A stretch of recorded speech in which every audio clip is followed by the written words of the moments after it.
So this right here is actually a pre-production DJI HD FPV system. Ooh, special. Okay, no, not really. It's not that special. It's actually no different from the ones that you would get. However, I was one of the lucky few that was able to test that system out before it was released to the general public. And while I was absolutely, hands down, just no questions about it, impressed with the HD image quality, there was a couple things about it that I just couldn't get with, and because of that, I couldn't make that system my daily driver.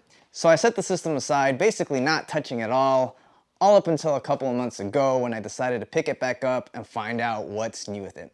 So that's what I want to go over with you guys in this video today, is basically my experiences and observations with the DJI HD FPV system 1 year later.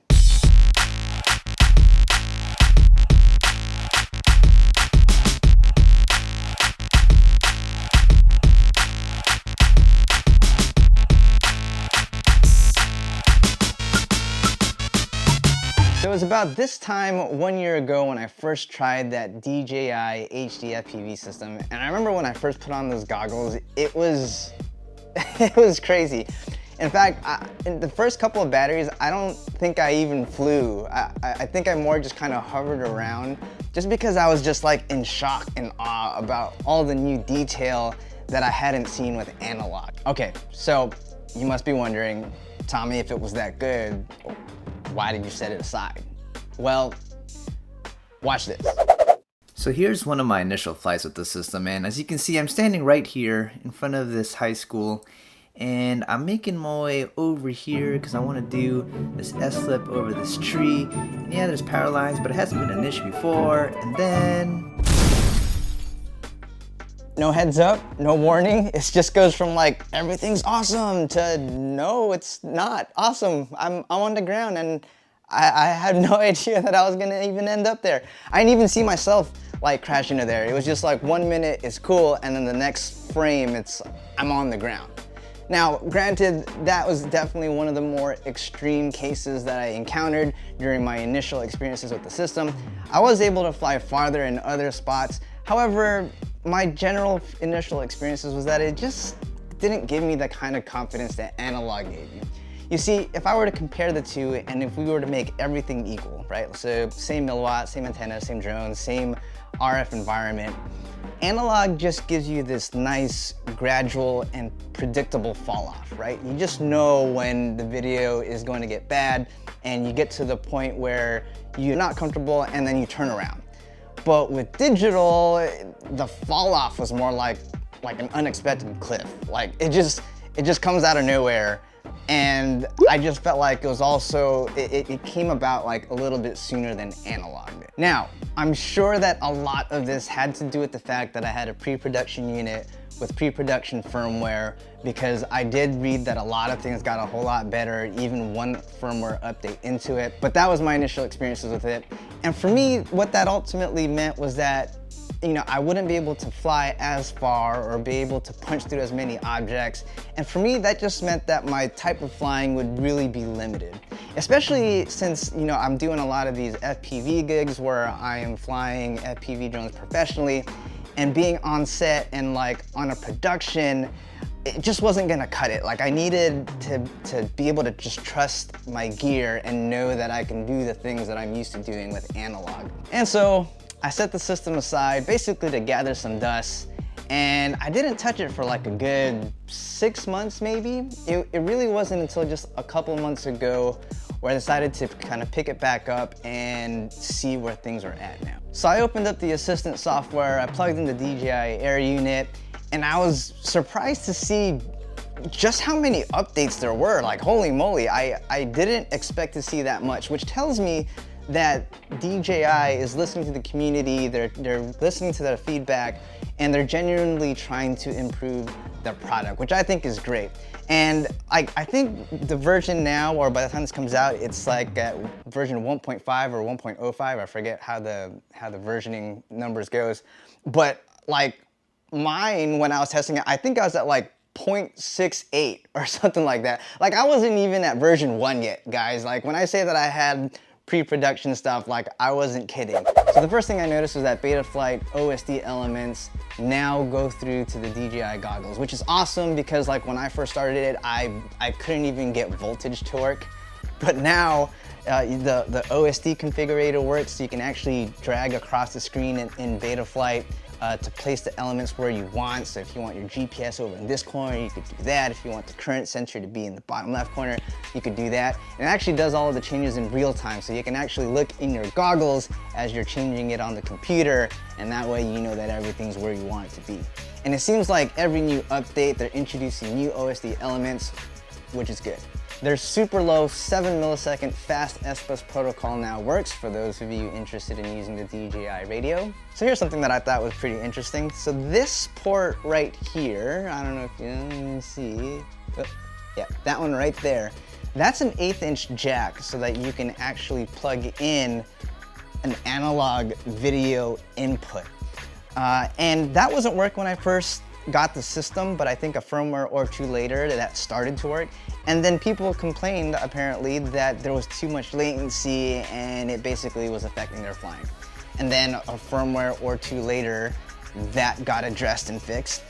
And I thought that's pretty cool of them because at the end of the day, there's not really a whole lot of motivation there to make the system, you know, work with analog, right? Because at the end of the day, they're pushing HD. So I thought that was pretty cool of them to do.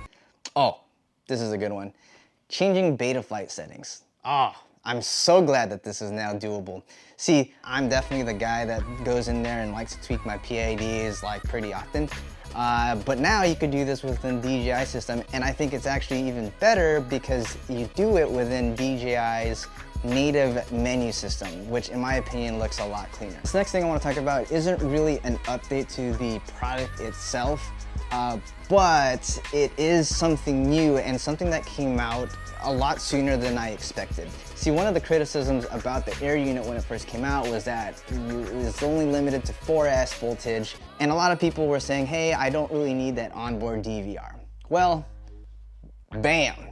Now you've got this Vista unit, which is smaller, lighter, 6S capable. It doesn't record onboard DVR and only has one antenna. But the kicker here is that this was licensed or partnered or in collaborate. I don't know what the right word is here. Basically, they worked with CADX, which is another company in the FPV space, to come out with this product. And perhaps the single most important, biggest update that, like, if you get nothing else from this video, get this, is that the system now,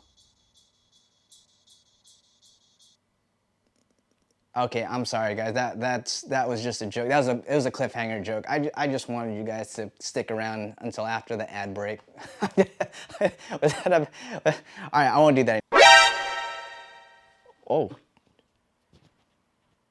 Now I don't even know if is that a fly or a bee? Okay, focus. All right, so that, gosh, that's gonna mess me up. All right. Can you hear that? Can you guys even hear that little guy? So that's not the whole list of updates and changes and improvements that were made to the system. I just wanted to highlight some of the bigger ones that were important to me. But now that I got this system updated, it was time to take it back to that spot. Same spot that failed me miserably. And just to quickly note here, I am flying at 700 milliwatts with the DJI radio. As you can see there I am, pretty much standing more or less at the same spot. So here we go, let's make our way over there. Maybe I'll kind of warm myself up a little bit, do a couple flippy floppies, and let's go for this tree. Oh, not gonna make it. All right, look at that. Not bad. Okay, not even a glitch. Everything was good. Let's go. Let's do that again, just for good measure. Let's just get that in there. That was a pretty weak S flip. Let's actually make it over. There we go. There we go. There we go. Got it. All right, cool. So absolutely no glitches in the system. I don't feel any freeze framing. I don't really feel any latency. At this point, I'm pretty much immediately comfortable with it already, which is a good sign. Like, I wouldn't try something like this right off the bat. Mind you, this is my first battery, so this is definitely good. So, all right, let's do this. Let's let's push the system here a little bit. I'm gonna try flying around this school building and see how far I get. And normally with analog, I can only get to right around this corner. Like right around here is where I would have to turn back because the video is really bad. But I'm just going. Like I am going. Like this is far. Like I'm in shock right now with how far I'm getting. And I'm pretty much at the opposite end of the building.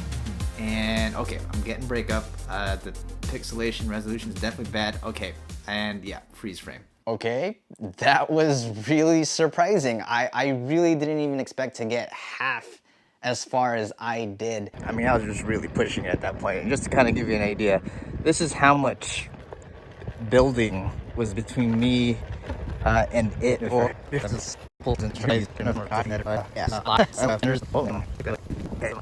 in here, I don't know what that is, but that was in the way. Yeah. Oh, there you go. And to be honest, I think that the only reason why I lost the connection there is because when I turned around, I basically put the battery between me and the antenna. And if it weren't for that, if I just had my antenna up a little bit higher where it wouldn't be blocking it, I think I would have been able to bring it back. All right, so let's just take a quick look at this last frame here and analyze the data. The bitrate pretty much doesn't even exist. But check out the RC signal. It's at a 2, which means that the radio was still good. That's crazy. So impressed with these new results, I decided that the system would now go out with me on the regular on my FPV escapades. So this is an outdoor mall, and I'm flying from right about here, and I'm using my small tiny drone. Only weighs 150 grams, so pretty safe. But this would be a good example of a spot that I would fly like in real life, like on the regular. So I figured this would be a good test to do a penetration / distance run, because there's definitely a lot of things between me and where I'm flying at right now. And I'm sure that all of these stores have some crazy Wi-Fi going on. And I'm like in shock right now, guys, about how far I'm getting. And as you can see, as I get closer to the edge of that signal, that bitrate starts to slowly drop, which gives me an opportunity to turn around. Which I do. I feel like I turned around a little early here. Definitely could have pushed a little bit more, but that's really far walk of shame. But the main thing I wanted to point out to you guys here is that the latency pretty much stays the same even as you're pushing that signal. And that image quality is still super usable as you push it to the edge. All right, okay, cool. I'm getting kind of confident with this thing. But the eye-opening moment for me was when I took the system to the spot that I normally fly where my analog just always has issues.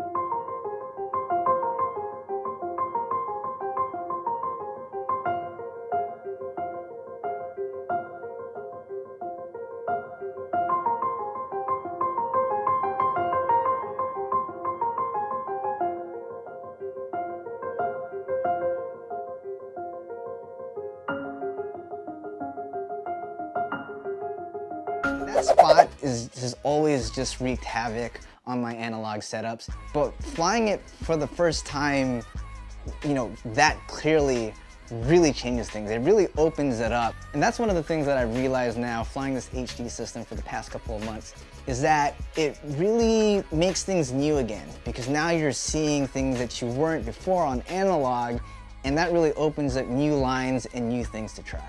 After flying this thing for the past couple months, I've really gotten to know when the video signal is gonna go bad. Basically, you just gotta pay attention to that bitrate. The bitrate is that number on the lower right hand of your screen, not to be mistaken by the latency. But for me, and in my experience, as that number approaches 5, that's when you should probably turn around. Now, at least that's when I'm gonna turn around, because right around 5 is when the resolutions are really bad, the latency is starting to go up, and you're really kind of at the point where it becomes unflyable, and you're probably at the edge of losing the connection. And I've found that this happens much later now. Before, it used to kind of kick in kind of early, but now I feel like it happens right around when you would expect an analog system to lose its connection. So there's a couple more things that I want to mention after flying this system on the regular. And one of those things is that the record function is tied to your arm switch. So basically, it starts recording when you arm and stops recording when you disarm. And coming from the Fat Shark where I've got the DVR to just auto record all the time, I definitely think this is a nice touch. The other thing is that the OSD data gets saved as a type. That freaking fly. The OSD data gets saved as a title file, and that allows you to do some analysis while seeing what's happening side by side with the video. Now this next one is something that I actually am not a fan of, and that is that the system goes into low power mode when you're disarmed, and then goes into full power mode, or whatever you have that power mode set to, when you arm. And at first I thought this was cool, kind of makes sense, because this unit gets like super freaking hot, like you can pretty much scramble some eggs on it. Okay, maybe not like you know, like a chicken, maybe like a quail egg, right? Quail egg, yeah. But it gets really hot. And while this feature makes sense for that, I don't like this feature. So for most FPV pilots out there, the natural tendency when you crash is to immediately disarm, right? But the problem here is if you're in any kind of distance between you and where you crashed, you're probably gonna lose the video. And that makes it kind of hard to figure out what situation you're in. Maybe you need a turtle mode. Maybe you've got a prop stuck somewhere. It really just makes it impossible for you to figure out if you're in a situation where you can fly yourself back. And so for that reason, I actually turned this feature off. Or if DJI is listening, or maybe Betaflight, I don't know whose side this needs to happen on. I think it would be cool if the system went into full power mode when turtle mode is activated. I think that would be a nice feature to have. So to summarize my thoughts, I think that the DJI system is on par with its best analog counterpart. Nah, I didn't get it. I thought I was gonna get it. I think that the analog, what was I trying to say? It can penetrate in or go as far as the best analog system, and in some cases, even further. And it completely annihilates analog when it comes to multipathing. So if you find yourself flying in places where there's a lot of metal or things where the RF signal can be reflected, digital is definitely the way to go here. Now that said, analog still wins in terms of size and weight. You can put together an analog system for a couple of grams and be about 27, 28 grams lighter than the lightest digital system. And if cost is a factor to you, then analog is still the way to go, because you can put together the cheapest analog system at a fraction of what the digital systems cost today. All right, folks, so that's gonna wrap it up for this video, but drop it down in the comments. Let me know why you will or will never consider an HD digital system. And if I helped you make a decision today with this video, please consider checking out the affiliate links I've got below, or alternatively, you can check out my Patreon. There's some exclusive content there and some giveaways, as well as early access to some new products that will be coming out. And if that's not your cup of tea, all good. Hit that subscribe button, hit that like button, and I'll see you on the next one. Peace out.